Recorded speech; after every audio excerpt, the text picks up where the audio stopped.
ننتقل لحاجة تانية مهمة جدا، وهي اللي احنا قلنا هنتكلم عنها بشكل باستفاضة اكتر النهاردة. وهي طبعا احنا النهاردة زي ما قلنا كده في نهاية او بعد ما نخلص المبادئ والاساسيات هنشرح عملي على برامج ادوبي، سواء الفوتوشوب او الاستريتور او ادوبي فاير فلاي، برامج الذكاء الاصطناعي او تقنيات الذكاء الاصطناعي في البرامج دي. فانا بالنسبه لي دلوقتي بتشرح بس المبادئ والاساسيات الاسس اللي احنا بنتكلم فيها، لان انا حتى لو هستخدم الذكاء الاصطناعي ما ينفعش برضو ان انا استخدم الذكاء الاصطناعي من غير ما اكون عارف البرنسبلز والاسس، وزي ما شرحنا من شويه النظريات والعناصر بتاعه التصميم. طيب مبادئ التصميم زي اي مجال في الدنيا بيكون ليه برنسبلز، اسس ومبادئ بيعتمد عليها. الهندسه، الطب، النجاره، الحداده، اي مجال فيه له اسس كده ومبادئ. ما ينفعش ان انا اقول ايه انا دكتور كده بقراءه شويه كتب مثلا ولا حاجه، او ان انا اسمع شويه فيديوهات بتشرح في الطب مثلا فخلاص انا كده بقيت دكتور. والا كنت انا بقيت اول دكتور، لان انا والدي طبعا الله يرحمه كان دكتور، فانا ما درستش طب، فكان ممكن اخدها بالوراثه من والدي واتعلم الطب كده بالفهلوه. لكن طبعا ما ينفعش، لازم في اسس ومبادئ انا بتعلمها عشان اقدر ابقى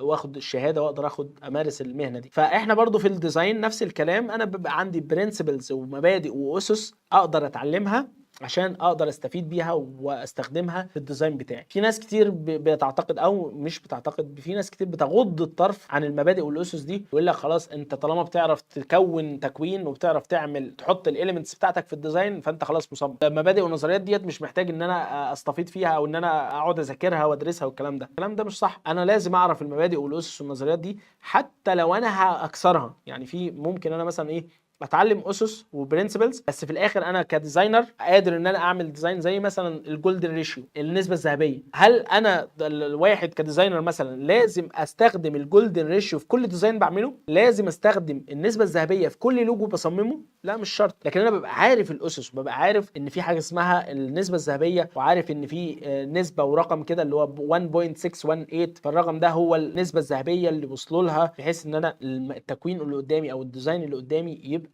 متناسب او يبقى في توازن بصري. طيب التباين بيكون في الالوان، بيكون في اكتر من حاجه يعني، بس احنا مثلا كمثال بنقدر يكون عندنا تباين في الالوان، كونتراست، في تضاد. كونتراست يعني تضاد او اختلاف او تباين. ما ينفعش ان انا استخدم لون فاتح على لون فاتح، لون برايتنس عالي زي الخلفيه مثلا برضو تكون البرايتنس بتاعها عالي. لازم يكون في تباين، في تضاد. انا استخدمت باك جراوند داركنس او غامقه، خلاص بستخدم اللي فوقها او العنصر اللي قدامها بيكون فيه برايتنس. لو استخدمت حاجه الوان مثلا، بستخدم الالوان اللي هي في عجله الالوان كده ضد بعضها او متضاده مع بعضها زي ما شرحنا في نظريه الالوان. فبقدر ان انا اعمل بالانس ما بين الالوان بان انا بخلق الكونتراست، بستخدم الوان ضد بعضها او عكس بعضها بحيث ان يبقى في تباين في الصوره معايا. طيب التباين في ايه تاني؟ التباين في الاشكال، ان انا ممكن يبقى عندي شكل مختلف هو ده اللي عليه الفوكال بوينت، او ده اللي انا اول ما عيني بتوع على الديزاين هو ده اللي بشوفه الاول. فممكن التباين يبقى بالاشكال. فاول ما شفنا الصوره دي دلوقتي او السلايد دي على طول عيننا وقعت على المربع،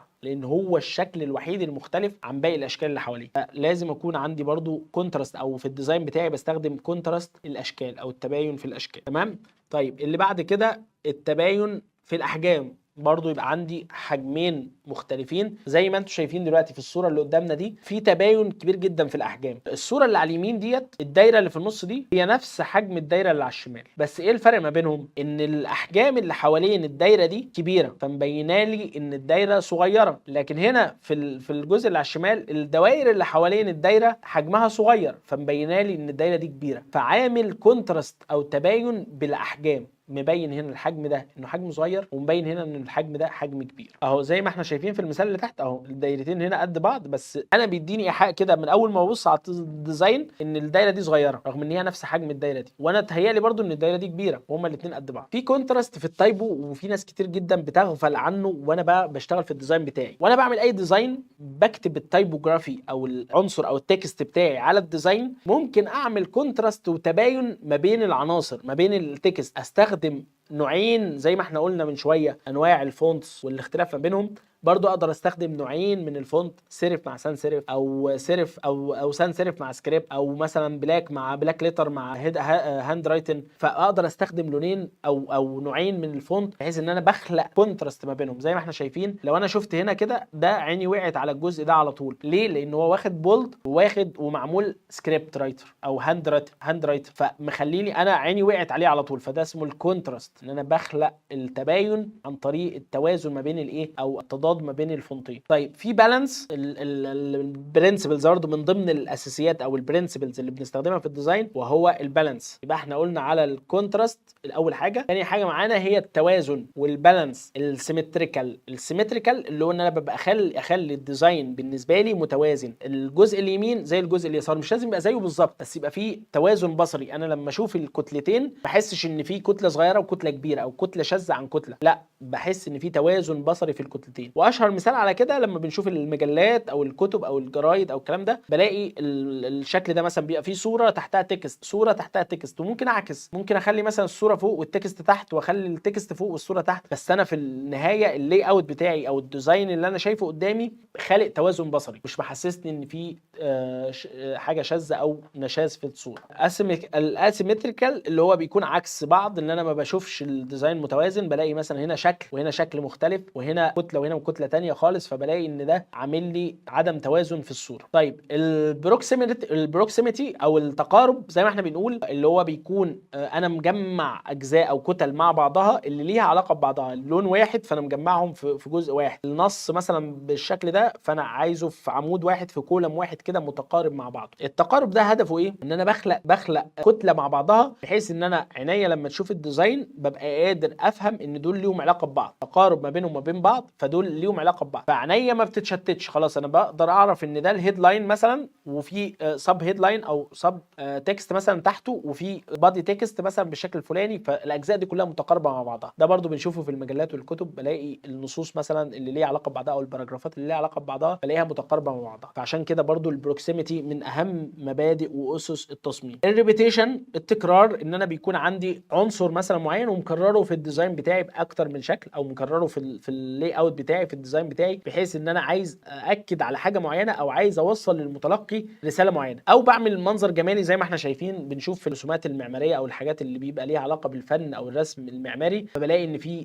تقارب او عفوا في تكرار عناصر معينه. واشهر مثال على الموضوع ده برضو الريبيتيشن في اللوجو او براند ايدنتيتي. لما بيكون عندي فيجوال ايدنتيتي او براند ايدنتيتي بستخدم الباترن، بعمل باترن، فبكرر عنصر معين مثلا في الصوره عشان اوصل منه او اثبت الهويه بتاعتي عند المتلقي. ان انا ممكن استخدم اللوجو بتاعي في اكتر من عنصر، اكتر من اليمنت، بحيث ان انا عايز اثبت اللوجو بتاعي عند العميل فيشوفه على البيزنس كارد ويشوفه على البروشور وعلى الفلاير وعلى الانفلوب وعلى الليتر هيد اظرف وعلى كل حاجه، بحيث ان هو لما يشوف اللوجو متكرر قدامه فخلاص ثبت عنده ان دي الهويه بتاعه البراند الفلاني، فقدرت ان انا اعكس ده عن طريق تكرار. الحاجه اللي بعد كده الكتله والفراغ، السبيسز او النيجاتيف سبيسز، ان انا بسيب فراغات زي ما قلنا كده في بدايه اللايف النهارده، ان احنا لازم يكون عندي بريسنج اريا او مكان متنفس للديزاين. لما اشوف الديزاين بتاعي ما يبقاش كل حاجه متكربسه فوق بعضها كده ومتكتله مع بعضها، لا يبقى في اريحيه في الديزاين.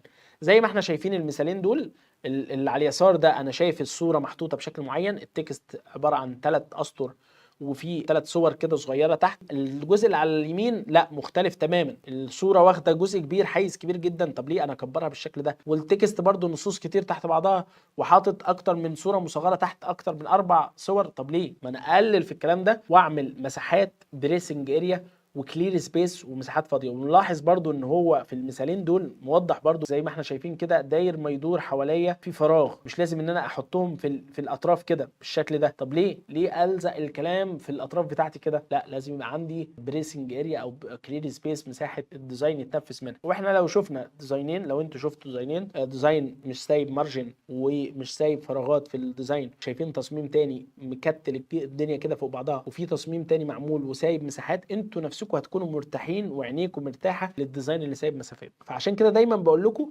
نركز على الجزئيات دي، لان بشوف ناس كتير بتقع فيها، بشوف كوارث، انا بشوف بتصدم بحاجات ديزاينات ومن ناس سينيور جرافيك ديزاينر، والاقي الديزاين هو لازق العناصر بتاعته في الاطراف، وممكن تبقى كتابه وحاططها في الاطراف. طب ليه؟ ما تسيب مساحه، ما تسيب مساحه امان، ما تسيب كلير سبيس او مارجن كده حواليك. وهنشوف الكلام ده واحنا شغالين لما نفتح ملف، هنشوف ازاي نسيب مارجن، وازاي ان هو فوتوشوب بيساعدنا في ان انا اعمل جايد لاي اوت وابقى موزع العناصر بتاعتي بشكل كويس وعامل لي اوت اقدر اشتغل منه. اللي بعد كده نيجاتيف سبيس، اللي هو المساحه الفاضيه. النيجاتيف سبيس او مساحه الفراغ هي اللي بتبين لي الكتله، مش العكس. يعني مش الكتله هي اللي بتبين الفراغ، ان انا ده في فراغ عندي هنا باين اهو، لا ده الفراغ هو اللي بيبين لي الكتله. مثال على كده اي كتابه، اي حروف مثلا انا مش هعرف اقراها لو هي ما فيش حواليها فراغ. يعني الفراغ هو اللي مبين لي حرف الكاف مثلا هنا، والفراغ هو اللي مبين لي حرف الت، والنقطتين اللي فوق دول من الفراغ اللي حواليه مبين لي ان في نقطتين، كل ده من الايه؟ فراغ. فانا لازم بالفراغ هو اللي بيبين لي الكتله. فالنيجاتيف سبيس حاجه مهمه جدا في الديزاين. انا للوهله الاولى اول ما اشوف الديزاين ده على طول عيني قرت الايه؟ ابراج اللي موجوده جوه المفتاح. خلاص هو الديزاينر هنا عايز يوصل لي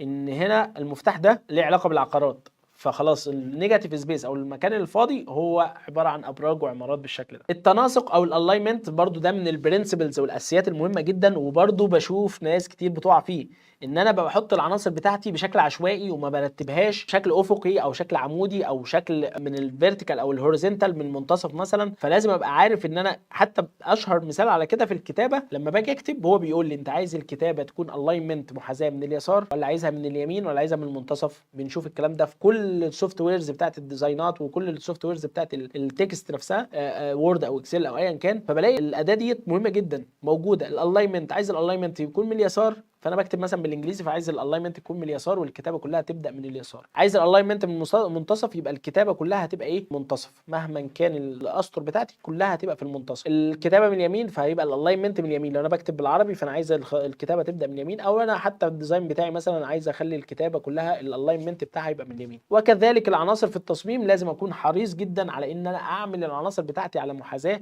بحيث ان انا اخلق ترابط ما بينهم وما بين بعض، ما يبقاش بعيد عن بعض. لا، يبقى الالاينمنت بيحدد لي وبيوضح لي الاجزاء اللي ليها علاقه ببعضها. اللي بعد كده الهيراركي او الفيجوال هيراركي، اللي هو التدرج البصري. لما بيكون عندي ديزاين وعايز تسلسل هرمي كده، او اخلي العميل بتاعي وهو بيتفرج على الديزاين ده يمشي معايا جيرني معينه او رحله معينه، يبدا بايه الاول وبعد كده ينتقل لايه وبعد كده ينتقل لايه. فانا بمشي معاه الرحله، ببقى عايزه يمشي معايا الستيب باي ستيب كده، خطوه بخطوه، يشوف ايه الاول. انا مثلا اكبر مثال على كده برضو في المجلات والكتب زي ما بنقول، او في تصميم المواقع. لو انا عندي هيدلاين، عنوان رئيسي، العنوان الرئيسي ده انا عايز العميل يقراه الاول. العنوان الرئيسي ده هو اللي بيبقى الخطاف بالنسبه لي، هو اللي انا عايز العميل اول ما عينه تقع عليه خلاص يتشد ان هو يقرا الجزء اللي بعد كده. فبيشوف السب هيدنج او سب تايتل اللي هو الجزء اللي تحت فبيقراه. خلاص انا عرفت العنوان الرئيسي بتاعي بيتكلم عن ايه، فبقرا السب هيدنج، وبعد كده بنتقل للبادي تكست اقرا بقيه النص واعرف المقاله دي بتتكلم عن ايه او ايه موضوع الديزاين ده. فبالنسبه لي لازم يكون في تسلسل هرمي، ده برضو من ضمن البرنسبلز والاسس والمبادئ اللي لازم نذاكرها كويس ولازم نستخدمها في شغلنا. فزي ما قلنا المبادئ والنظريات اللي احنا بنقولها دي